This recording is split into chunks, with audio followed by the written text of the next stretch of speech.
Movie की शुरुआत में हम एक एडवोकेट को देखते हैं जिसका नाम डायलन होता है और वो एक कॉलेज में चीफ गेस्ट बन के आया है। इसके बाद वो अपनी स्पीच देकर उसमें अपने बारे में बताकर सभी बच्चों को मोटिवेट करता है। उसी दौरान वो उन्हें क्राइम से रिलेटेड भी कुछ बातें बताता है। वहाँ उन्हीं स्टूडेंट्स के बीच हम वासु और निड्या को देखते हैं जो कि कॉलेज के स्टूडेंट्स होते हैं। एडवोकेट सभी से उनके ड्रीम के बारे में पूछने लग जाता है। जवाब में वासु खड़े होकर अपने ड्रीम के बारे में एडवोकेट को बताने लग जाता है। कहता है कि उसका सपना है एक एजेंसी स्टार्ट करने का जिसमें वो उन बेगुनाह लोगों को जेल से आजाद करवाने का काम करेगा जो कि इनोसेंट होते हुए भी जेल में है और उन बेचारों को किसी और की गलती के लिए जेल में डाल दिया गया है। उसके बाद वासु ये भी बताता है कि उसको ये आइडिया कहाँ से आया। वो अमेरिका की एक एजेंसी का नाम बताता है जिसका नाम होता है इनोसेंट और उसका काम भी यही है, बेगुनाह लोगों को जेल से बाहर निकालना। फिर वासु एक एग्जाम्पल के लिए इंडिया में 1983 में हुए एक केस के बारे में बताता है जहाँ एक बार एक औरत का मर्डर हो जाता है और जब वहाँ पर पुलिस मर्डरर को नहीं पकड़ पाती तो वो एक इनोसेंट आदमी को पकड़कर जेल में डाल देती है और फिर उसे काफी मारती भी है। उसके बाद पुलिस उसे टॉर्चर करती है कि तुम्हें ये कहना है कि मरी हुई औरत तुम्हारी पत्नी थी और तुमने उसका कत्ल किया।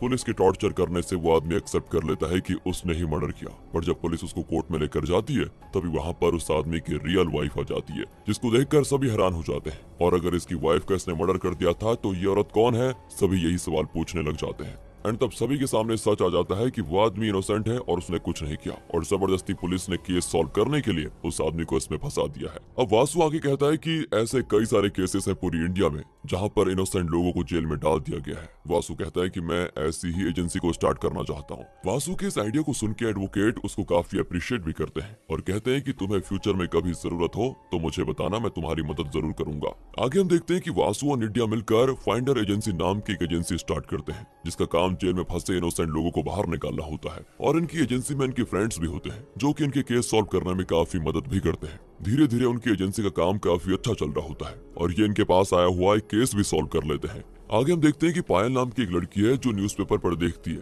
तभी उसे वासु की एजेंसी के बारे में पता चलता है। पायल सीधे वासु को कॉल कर देती है। वो उसे बताती है कि उसके डैड जेल में है जिसका नाम पीटर है और वो उनको जेल से बाहर निकलवाना चाहती है क्योंकि पायल जानती थी कि उसके डैड इनोसेंट है। अब ये सुनकर वासु पायल को अपनी एजेंसी में बुलाता है और यहाँ पर हमको पता चलता है कि पायल की फैमिली में उसके डैड जिनका नाम पीटर है, उसकी मॉम और उसका मामा जिसका नाम रयान होता है, ये सभी रहा करते थे। लेकिन 2014 में ही एक केस की वजह से रयान और पीटर को जेल हो गई। आगे हम देखते हैं कि पायल वासु की एजेंसी में आती है जहां वो वासु से मिलती है और वासु के पूछने पर बताती है कि उसके डैड जेल में कैसे कैसे गए, क्या क्या हुआ था। एक्चुअली पीटर एक बार एक फ्रॉड एजेंसी में अपने पैसे डाल देता है क्योंकि उन्हें कहा गया था कि कुछ दिनों में उनके पैसे डबल होंगे और तब उनको मिलेंगे और पीटर के कहने पर बाकी गांव वालों ने भी उस एजेंसी में अपने पैसे डाल दिए थे ये उम्मीद से कि उनके पैसे भी डबल हो जाएंगे। पर कुछ दिनों के बाद पता चला कि वो एजेंसी तो फ्रॉड थी और वो एजेंसी वाले सबके पैसे लेकर भाग गए थे। ये सुनकर पीटर को काफी बड़ा सदमा लगता है जिसके बाद सभी गाँव वाले पीटर के घर पर आकर चिल्लाने लग जाते हैं और कहने लगते हैं कि अब तुम हमारे पैसे वापस लौटाओगे, क्योंकि पीटर के कहने पर ही गांव वालों ने उस एजेंसी में पैसे दिए थे। पीटर भी गांव वालों से कहता है कि मैं तुम सबके पैसे जरूर लौटा दूंगा, बस मुझे कुछ दिनों का टाइम दे दो। पीटर को गांव वालों के 7 लाख रुपए लौटाने थे जिसके बाद सभी गांव वाले उसकी बात मान के चले जाते हैं और उसे कुछ दिनों का टाइम दे देते हैं। आगे हम देखते हैं कि पीटर अपनी फैमिली के साथ बैठा रहता है और उस वक्त तक पीटर ने गांव वालों को 2 लाख रुपए दे दिए थे जिसमें 1 लाख पीटर के थे और 1 लाख रेयान के, यानी कि अब उसे सिर्फ 5 लाख और देने की जरूरत थी। आगे सभी एक साथ बैठे होते हैं और वहाँ पीटर अपनी बीवी से कहता है कि हमारे पास अब एक ही रास्ता है, हमें बस 6 महीने तक जेल में रहना होगा, मतलब किसी और के गुनाह को अपने सर पर लेना होगा और 6 महीने के बाद एक एडवोकेट हमको हायर करना होगा जो हमको जेल से बाहर निकालेगा। यानी कि दोस्तों पीटर ये सोच रहा है कि अगर वो और रेयान जेल चले गए तो पैसे देने का टाइम और बढ़ जाएगा। और दोस्तों यहाँ पर एक और फायदा इनका ये होने वाला था कि अगर ये किसी और का आरोप अपने सर पर ले लेते तो इनको 5-5 लाख रुपए मिलते। तो पीटर अपनी बीवी से कहता है कि अगर हमने ये कर दिया तो वो 5 लाख रुपए हम गांव वालों को दे सकते हैं और अपना ये कर्जा चुका लेंगे। आगे हम देखते हैं कि पीटर और रेयान मर्डर के जुर्म में जेल में चले जाते हैं, पर इनका जो एडवोकेट होता है ना, वो पीटर और रेयान को जेल से निकाल नहीं पाता। अब प्रॉब्लम तो ये होती है कि एक तो पहली बात तो ये कि ये दोनों मर्डर के जुर्म में जेल में गए हैं और इनके एडवोकेट के पास अच्छा एविडेंस भी नहीं होता जिससे वो इनोसेंट साबित हो पाए। इसी वजह से एडवोकेट इन दोनों को निकाल नहीं पाता बाहर। अब ये सुनने के बाद पायल से वासु को पता चलता है कि पीटर एक काउंसलर के मर्डर के जुर्म में ही अंदर गया है और ये बात पायल और उसकी माँ को तब पता चलती है जब वो उस एडवोकेट के पास जाते हैं जो कि पीटर के केस को संभाल रहा था और उससे उन्हें पता चलता है कि दोनों एक काउंसलर के मर्डर के केस में ही अंदर गए हैं। लेकिन अब आप सोचेंगे कि वो आदमी कौन था जिसने पीटर और रेयान को पैसे का लालच देकर जेल भिजवाया। यानी कि दोस्तों वो तीसरा आदमी जिसने इन दोनों को जेल जाने के लिए कहा और पैसे का लालच भी दिया, हो सकता है वही मर्डरर हो। खैर, इस बारे में जल्दी पता चल जाएगा कि वो आदमी कौन है। अब ये खबर सुनकर कि पीटर मर्डर केस में जेल में है और उसका बाहर आना मुश्किल है, ये सुनकर पायल और उसकी माँ दोनों ही आत्महत्या करने की कोशिश करते हैं, पर इसमें पायल की मॉम मर जाती है। वहीं दूसरी तरफ एक गाँव का आदमी पायल को बचा लेता है। पायल अब वासु को बताती है कि उसके मामा रेयान की मौत उसी जेल में हो चुकी है और किसी बीमारी की वजह से उनकी मौत हुई थी, जो कि करीब 2017 में हुई थी। और अब पायल को चिंता है कि कहीं उसके पिता की भी मौत न हो जाए, इसलिए पायल चाहती है कि वासु उसके पिता को जेल से बाहर निकलवाए। जिसके बाद हम देखते हैं कि वासु और निडिया पायल के केस से रिलेटेड कुछ डिटेल्स को निकालने लग जाते हैं। फिर वासु निडिया के साथ पायल के गाँव में जाता है, जहाँ उन्हें गाँव वालों से भी कुछ खास जानकारी नहीं मिलती, क्योंकि गाँव वालों को कोई भी केस से रिलेटेड कुछ ज्यादा पता नहीं होता। इसके बाद वासु निडिया के साथ उस काउंसलर के यहाँ पर जाता है, जहाँ उनको एक कार मैकेनिक के बारे में पता चलता है, जो उन्हें बताता है कि जब काउंसलर का किडनैप हुआ था तो मैंने ये सब कुछ होते हुए देखा था। वो कहता है कि दो जनों ने मिलकर काउंसलर का किडनैप किया था और वो उनको ऑटो में बैठा कर लेकर गए। उन दोनों में से एक रियान भी था और दूसरे आदमी का चेहरा मैं देख नहीं पाया। अब दोस्तों, दूसरे आदमी के बारे में तो इस मैकेनिक को कुछ नहीं पता, लेकिन वो श्योर है कि उसने किडनैप करते हुए रियान को जरूर देखा था, जिससे ये तो पता चल जाता है कि रियान का काउंसलर को किडनैप करने में जरूर कोई ना कोई हाथ था, लेकिन पीटर शायद इनोसेंट था। इसी बीच वासु और निडिया वहाँ के पुलिस के पास जाते हैं, जहाँ पुलिस ऑफिसर से उनको पता चलता है कि एक दिन काउंसलर की वाइफ और उनके घर के पास का मैकेनिक पुलिस के पास काउंसलर की किडनैपिंग की कंप्लेंट लिखवाने आते हैं। जिसके बाद पुलिस के काफी ढूंढने के बाद भी काउंसलर नहीं मिलता। आगे पुलिस ऑफिसर बताता है कि फिर 2 दिन के बाद हमारे पास पीटर और रियान आए और उन्होंने जुर्म कबूल कर लिया कि उन्होंने ही काउंसलर का किडनैप करके उसको मार दिया। उन्होंने ये भी कहा कि उन्होंने काउंसलर की बॉडी को समुद्र में कहीं फेंक दिया है, जिस वजह से काउंसलर की डेड बॉडी का कुछ पता नहीं चला। आगे वासु और निडिया काउंसलर की पत्नी के पास जाते हैं, जो कि काफी अमीर होती है और लग्जूरियस लाइफ जी रही होती है। जब काउंसलर की वाइफ को ये पता चलता है कि वासु और निडिया उनके पति के केस से रिलेटेड कुछ पूछताछ करने आए हैं, तो वो उन्हें कोई भी जवाब देने से मना कर देती है और दोनों को वहाँ से जाने को कहती है।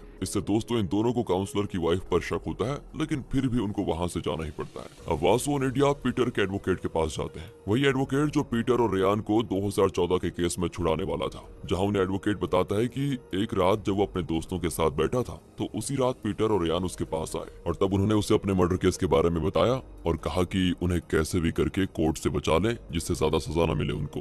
आगे कोर्ट में एडवोकेट रियान और पीटर का केस लड़ता है, लेकिन ये एक मर्डर केस था और एडवोकेट के पास ज्यादा सबूत नहीं थे, तो रियान और पीटर को बचाना मुश्किल हो जाता है। और यहाँ तक कि रियान और पीटर ने पुलिस ऑफिसर को भी बोल दिया था कि हमने ही मर्डर किया है, और दोस्तों इसलिए जेल भी उन्हें हो जाती है। हालांकि एडवोकेट का काम था कि उन्हें बस 6 महीने तक की सजा हो, लेकिन वो इसमें कामयाब नहीं रहता और दोनों को मर्डर के लिए उम्र कैद की सजा हो जाती है। अब यहाँ से भी दोस्तों वासु और निडिया को मर्डर के बारे में कुछ पता नहीं चलता और इसलिए वो चले जाते हैं। आगे हम देखते हैं कि वासु और निडिया पीटर के पास जाते हैं, जो कि जेल में होता है। वहाँ इन्हें पीटर से पता चलता है कि फ्रॉड होने के बाद जब वो पूरे दिन परेशान रहा करता था, वो यही सोचता रहता था कि वो गाँव वालों के पैसे कैसे लौटाएगा।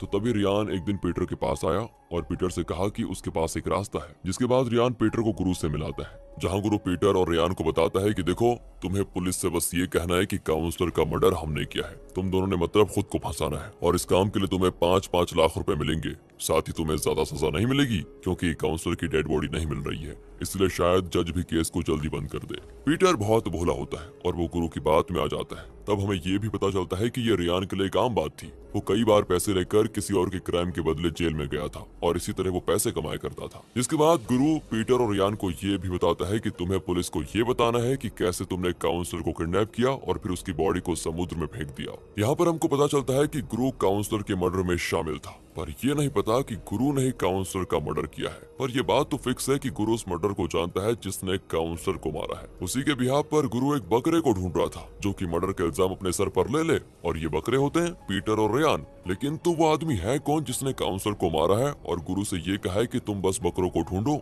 जो इस मर्डर का इल्जाम खुद पर ले ले। तो यहाँ पर ये तो साफ है कि वो आदमी जिसने गुरु से ऐसा कहा होगा वो श्योरली गुरु का ही बॉस होगा, इसलिए उसने गुरु को ऑर्डर दिया और गुरु उसके लिए काम करता होगा। लेकिन वो बॉस है कौन, इसके बारे में बस 2 मिनट में पता चल जाएगा। अब वासु और निडिया फिर से काउंसलर की बीवी के पास जाते हैं, जहाँ इस बार भी उसकी बीवी कुछ बताने से राजी नहीं होती। लेकिन जब वासु उसको धमकी देता है कि तुम हमारे सवालों के जवाब नहीं दोगी तो हम तुम पर केस कर देंगे, करेंगे। तब काउंसलर की बीवी उनके सवालों के जवाब देने के लिए मान जाती है। जहां वासु उसको पहला सवाल ये पूछता है कि हम कैसे मान ले कि तुमने अपने पति का मर्डर नहीं किया, तुम तो उसके मरने के इतने साल के बाद भी ऐशो आराम की जिंदगी जी रही हो। जिस पर वो बताती है कि ये पैसे मेरे पति के ही हैं और एक तरह से मेरे ही हैं, तब मैं अपने पति को क्यों मारूंगी, जो कि दोस्तों सही बात भी होती है। तब वासु अगला क्वेश्चन पूछता है कि तुम ये बताओ काउंसलर ज्यादा समय कहाँ रहा करता था, मतलब कहाँ जाया करता था। उसकी वाइफ जवाब देती है कि वो ज्यादा समय एक रुद्र योगी नाम के मठ में जाया करता था। वहाँ मठ पर साधु वगैरह सभी रहते थे। ये जानकर वासु और निड्या उस मठ के बारे में और पता लगाते हैं, जहाँ उनको पता चलता है कि मठ के कुछ काले राज भी हैं। उनको पता चलता है कि मठ में 2014 में एक रेड हुई थी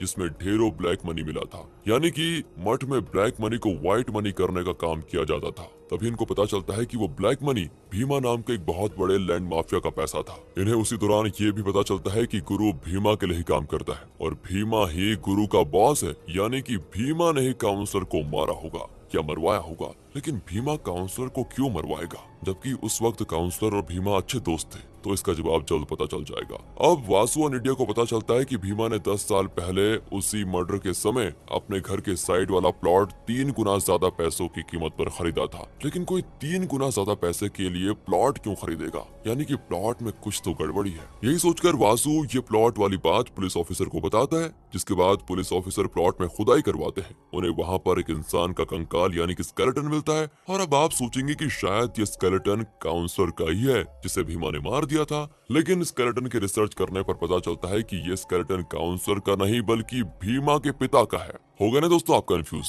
तो चलिए इस बारे में खुद भीमा से जानते हैं कि वो क्या कहता है। अब ऑफिसर भीमा को अरेस्ट करके कोर्ट लेकर जाते हैं, जहां वासु अपने एडवोकेट फ्रेंड दालन को इस केस को लड़ने के लिए बुलाता है, ताकि दालन पीटर की तरफ से इस केस को लड़ पाए। क्योंकि वासु का मानना है कि पीटर नहीं भीमा उस मर्डर का गुनहगार था जिसके लिए पीटर जेल गया था। जहां फाइनली कोर्ट में भीमा को सच बताना ही पड़ता है और तब हमको पता चलता है कि 2014 में हुआ क्या था। तो असल में हुआ ये था कि काउंसलर और भीमा दोस्त थे और काउंसलर को ये बात पता थी कि भीमा के पास बहुत सारा ब्लैक मनी है, लेकिन वो सोच रहा होता है कि भीमा उस ब्लैक मनी को व्हाइट कैसे कर रहा है। तभी उसको पता चलता है कि भीमा उन पैसों को मठ में भेजता है, जहाँ से मठ का स्वामी उसे अपने अलग अलग ऑर्गेनाइजेशंस में भेजकर उन पैसों को व्हाइट कर देता है। अब ये जानकर काउंसलर के मन में लालच आ जाता है और वो अपने कनेक्शंस में बड़े बड़े ऑफिसर को इस बारे में बताता है, जहाँ वो ऑफिसर्स उससे वादा करते हैं कि हम जब वहाँ रेड मारेंगे और हमें जो पैसे मिलेंगे उसका 10% हम तुम्हें देंगे और बाकी 90% खुद रख लेंगे। आगे होता भी ऐसा ही है और 10% पैसे काउंसलर के पास आ जाते हैं। अब इस रेड से हुए नुकसान की वजह से भीमा बहुत ज्यादा गुस्सा हो जाता है और सोचने लगता है कि कैसे इन बड़े ऑफिसर्स तक ये बात पहुंची होगी।